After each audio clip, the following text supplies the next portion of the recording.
Heidi, when you were 12 years old, you had a near-death experience. Would you tell us how it came about? I was on my way to school, to the school bus in the morning, and I wanted to cross the street. And at that moment, a motorcyclist came round the corner.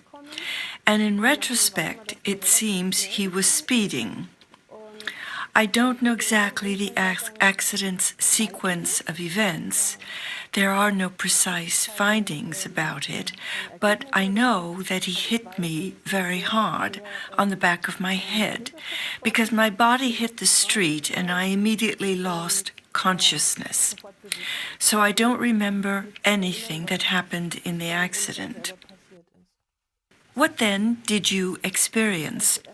Well, first, it was very quiet, and there was a very deep silence. It was at first very dark, and then I saw myself from above, and when I saw myself from about 10 yards higher, I could see exactly that I was lying down, and I also saw the motorcycle that had overturned.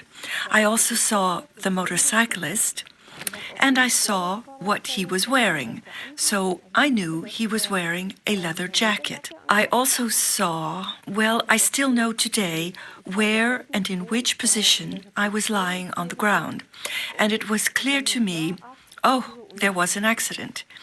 And for me, that wasn't a bad thing at that moment. I was simply realizing, aha, something has happened now. A completely neutral perception. I wasn't afraid, I wasn't scared, yet I was watching everything from above.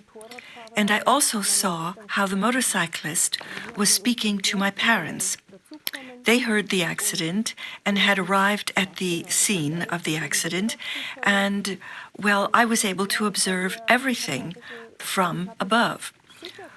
Well, that made me feel a bit... Actually, I felt safe because I knew what was going on. And I was not childlike at that moment. It was actually just an observer's perspective, as if you would be watching TV. I didn't have the feeling that a child might have in this situation, as if I wanted to say, I want my mother, or something like that, that you might have assumed. But at that time, I found myself in a state almost comparable to that of being an adult. Next came the light, which was the most beautiful thing of this whole experience. But this was not a tunnel experience, because it was this light that rather came to me. I actually didn't have to do anything myself. It felt like I was floating, and as if the light was coming toward me, and as if I was completely immersed in it. But I myself didn't have to do anything, because I was simply surrounded by it. It simply pervaded me, and I was also a part of the whole. And that was incredibly beautiful, so incredibly peaceful, and also so calm. But it was not a silence that frightens. It was not loneliness or the like either, not at all. It was rather a very deep peace, and this was beautiful. And it was warm, and I simply felt sheltered and well cared for. How did you get back into your body? Well, it took a while, but first the journey went on, and it felt like I was being pulled away, really pulled upwards, like someone was pulling me up by means of a string or something like that, and I didn't have to do anything. And in this way, I arrived at a kind of gate. Well, it was sort of like an oval door, and somehow everything appeared to be shrouded in fog, and I saw 3 figures. I saw 1 figure in the foreground and 2 in the background, and I saw them without a face, only in their contours, rather shadowy, a bit like shadows, and, well, I approached these figures. I was somehow attracted to them, and one of these figures said to me, "Come unto us, come."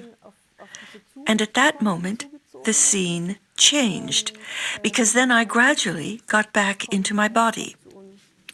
I somehow heard a voice that said something like, "No, she is still so young." And this was also what I was simultaneously thinking, so that it was not possible to distinguish exactly whether someone else was saying this, or whether I thought that, or whether someone else was thinking that. And this was because I was fully one with this spiritual existence in its entirety. But it's really difficult to describe this. And then I felt I was in total darkness and terrible cold again, and I couldn't remember anything. And I suspect that this was the moment when I was treated in the ambulance, when I was given a strong medication at that precise moment. And I was still unconscious for a very long time. These three characters, can you say something about them? Yes.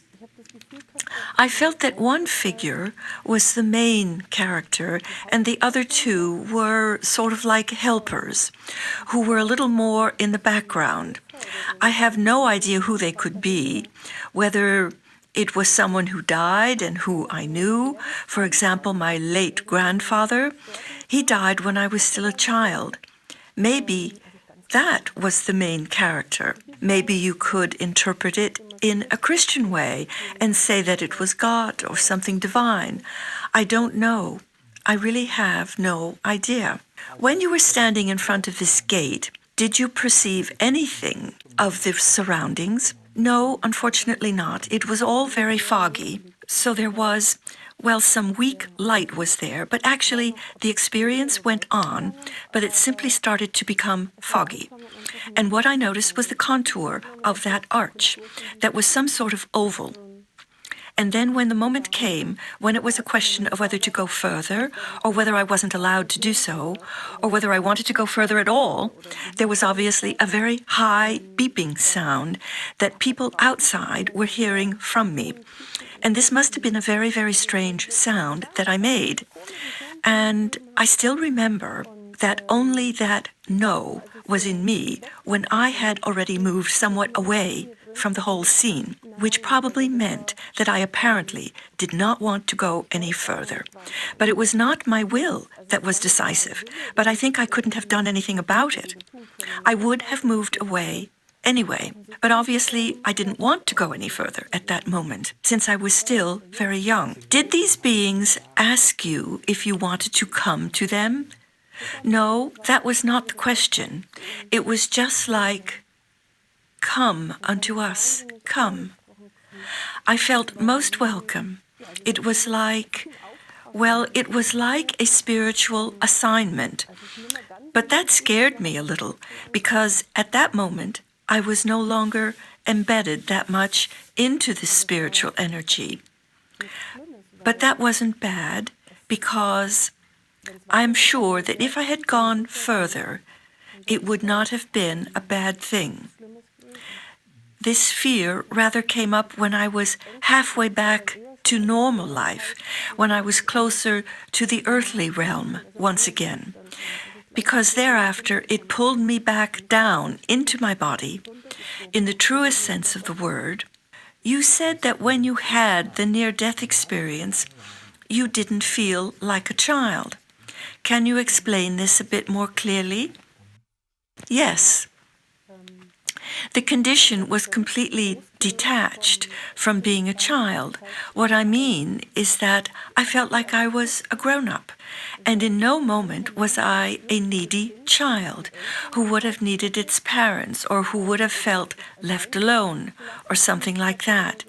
And I was fine every moment.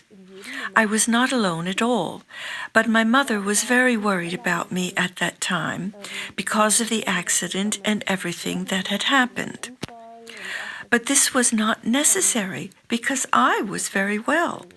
And apart from that, I could see her from above. How was the recovery process after your accident? The recovery went very well because I had very severe concussion, and there were bruises all over my body. And my body was also examined for injuries, but nothing worse actually had happened in the end. Nevertheless, I had to spend 6 weeks lying down. That was not very nice for me as a child, especially in view of the fact that we had summer holidays at that time. But everything healed wonderfully in the end. The bruises weren't that bad. Has this near-death experience affected your life? Yes, to a great extent. It was like a turning point in my childhood. In retrospect, I think part of my childhood ended here, because it was the first time I realized that I could experience something without being necessarily understood. I told my mother about it, who was rather shocked by all this, and at that time there was no internet where one could have searched for that phenomenon. And I just didn't know how to deal with it, and so it wasn't easy for me. It made me a little lonely, because I felt so alone with this experience, especially toward my classmates when I returned to school, because this experience simply separated me from them inwardly, and I would have loved to have known what it actually was, how I could deal with it. So it was strange. And on the other hand, I was no longer afraid of dying. It pained me to have to leave the light because it was so miraculous. And I said to my mother, "You don't need to be shocked at all, because what I experienced then was so beautiful." And later on, from time to time, I longed to be there again, in that sacred peace which we don't have here. It was only recently that you recalled your near-death experience again. What was the reason for this? The occasion was a very sad one, namely that my son's best friend died in an accident at the age of 11. And then I just remembered the whole thing again. And for the first time, I started to deal with this issue, asking myself, what happens when we die or are about to die? And then I remembered what I experienced. You felt a certain amount of helplessness after the accident and the occurrence of your near-death experience. That's right. What could one do to stand by such children to help them?